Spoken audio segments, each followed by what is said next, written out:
شیخ عبد القادر جیلانی رحمہ اللہ تعالیٰ نے رمضان کے متعلق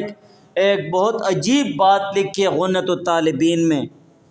شیخ عبد القادر جیلانی رحمہ اللہ تعالیٰ فرماتے ہیں کہ رمضان میں ایک ایک حرف اس مہینے کی صفت کو ظاہر کرتا ہے۔ رمضان کا جو اپنا نام ہے را میم ضاد الف نون، رمضان کا یہ نام یہ خود رمضان کی عظمت اور صفت کو ظاہر کرتا ہے۔ رمضان کی راہ بتاتی ہے کہ یہ رحمت کا مہینہ ہے، اس میں غفلت سے کام نہیں لینا چاہیے، اور رمضان کی میم بتاتی ہے کہ مغفرت کا مہینہ ہے، اس میں جتنا بھی ہو سکے اللہ تعالیٰ سے بخشش اور مغفرت مانگنی چاہیے۔ رمضان کا حرف ضاد یہ بتاتا ہے کہ یہ جنت کی ضمانت کا مہینہ ہے، اس میں آپ جتنی بہت زیادہ عبادت کریں گے اتنی اللہ تعالیٰ کی طرف سے آپ کے لیے جنت کی ضمانت ہے، آپ کے لیے جنت کی خوشخبری ہے۔ اور رمضان کا حرف الف بتا رہا ہے کہ یہ انس اور الفت کا مہینہ ہے، اور اسی طرح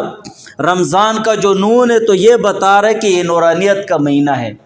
اس مہینے میں آپ جتنی زیادہ عبادت کریں گے اور جتنے زیادہ وہ توبہ اور استغفار کا اہتمام کریں گے اتنی آپ کے لیے نورانیت بڑھے گی، آپ کے بدن میں نور بڑھے گا، آپ کے اعمال میں نورانیت آئے گی، آپ کے ایمان میں نورانیت آئے گی، اور مرنے کے بعد جب پل صراط پر سے آپ گزریں گے اس وقت مومن مسلمانوں کے سامنے ایک نور ہوگا، اس وقت کے لیے آپ کے لیے یہ نورانیت ہے۔ تو یہ رمضان کا مہینہ یہ رحمت کا مہینہ ہے، مغفرت کا مہینہ ہے، اور اسی طرح ضمانت کا مہینہ ہے۔ اگر تم اللہ تعالیٰ کی رحمت چاہتے ہو اور اسی طرح مغفرت چاہتے ہو اور جنت کی ضمانت چاہتے ہو اور انس اور محبت چاہتے ہو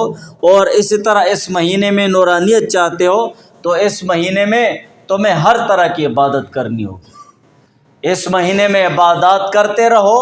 اور روزے رکھتے رہو، اور یہ سارے باتیں تمہیں اللہ تعالیٰ دیتے رہیں گے۔